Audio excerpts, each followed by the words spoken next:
everybody. My name is Renee Burns, and this is Module 1 for EDL 853. All right, so a little about myself. I am a second and third grade teacher at O'Laughlin Elementary, which is here in Hays, Kansas. And we are a looping school, which is fantastic. If you have any questions about what that looks like or the pros and cons, just shoot me a message and I'd be happy to share with you. But basically, looping just means that I keep my students in second and third grade, and I'm responsible for both of those curriculums. It's pretty cool. I've been teaching for 13 years. I met my husband at Fort Hays State University in our children's literature class. We got married and both were lucky enough to get jobs right away. And so we've stayed because it's right in between grandmas and grandpas. So it's a perfect place to be. We are a big Chiefs family. We love our Chiefs, and this past year was epic, as my son would say. My two little boys are down there in the corner. Brody's going to be in middle school this year, and Byron's going to be in second grade. We love visiting the national parks. It's kind of our goal to get to all the national parks before our boys leave us and go to college. Not sure it's going to happen. We had 5 on our list or maybe 4 or 5 on our list this summer, and had to cancel them all, but we're okay. We'll make it up at some point, but a little bummed about that, but we do love national parks. All right, so this module is all about inclusive culture. So as a building leader, what is our role in maintaining this inclusive culture, or if it's not there, how do we create it?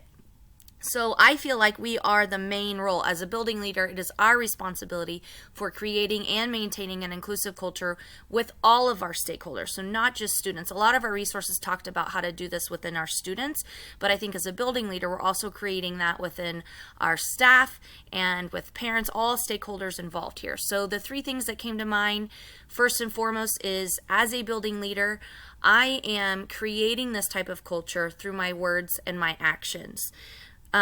Your teachers and anyone else in your building who are looking to you as a leader are going to be looking at how you speak, your language that you're using, and then how you're acting, how you speak about the students, how you speak about other teachers. And so it's extremely critical that you are using inclusive vocabulary and actions. The next one would be being explicit with your stakeholders, explaining exactly what it is that you're looking for. Reading between the lines, you need to be explicit and say exactly, we are going to create this culture where all students are able to succeed, and we have high expectations for all of them.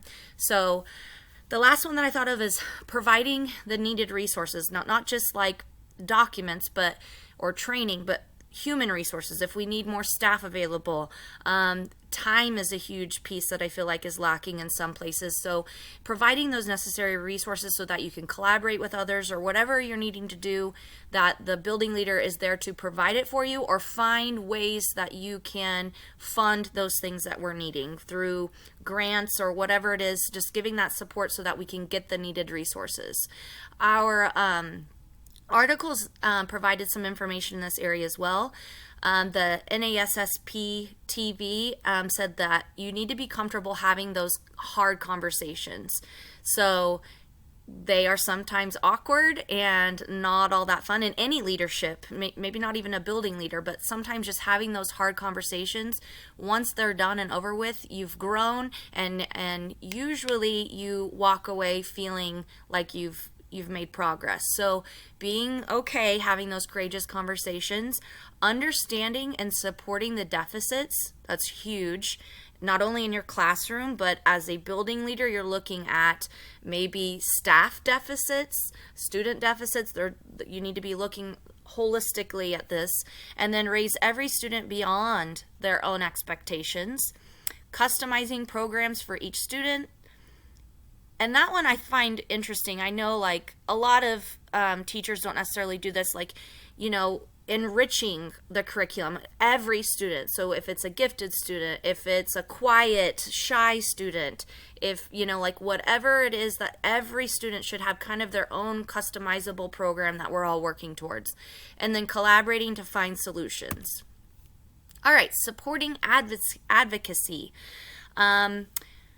I feel I kind of gave my own little piece on this. Model the behavior in which you desire.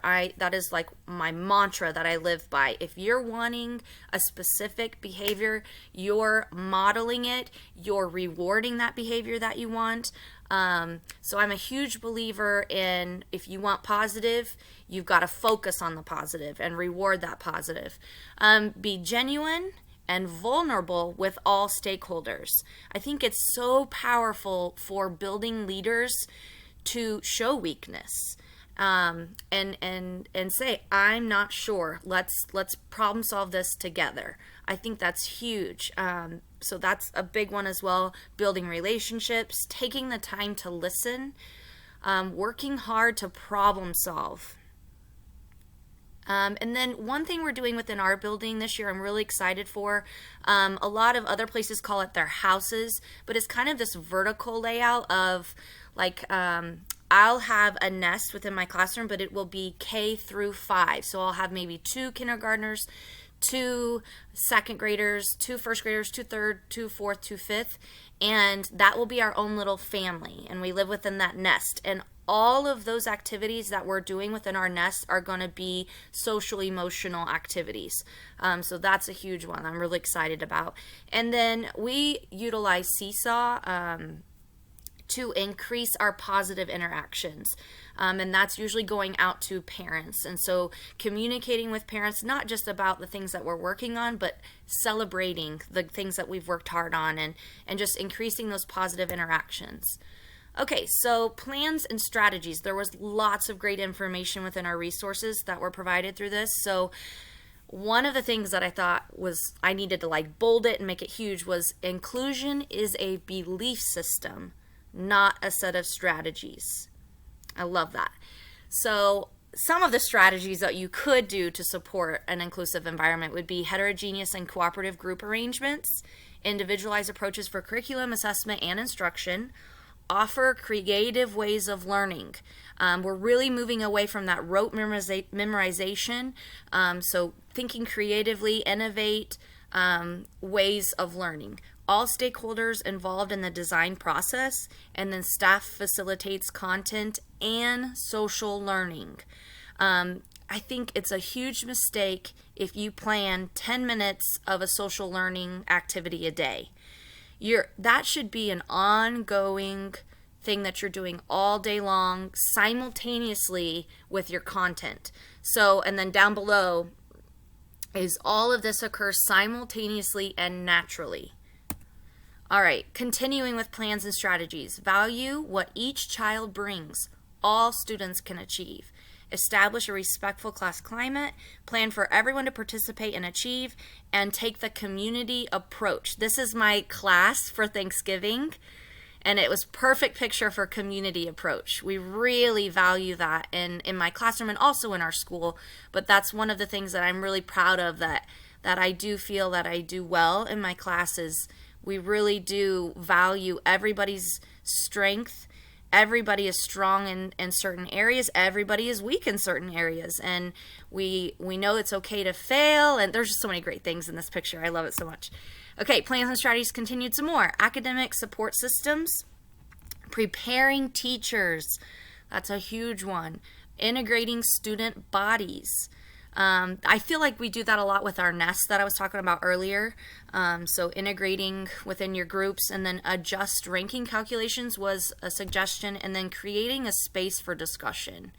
Not necessarily a physical space, which would be great, but also just that time, that space to discuss with others.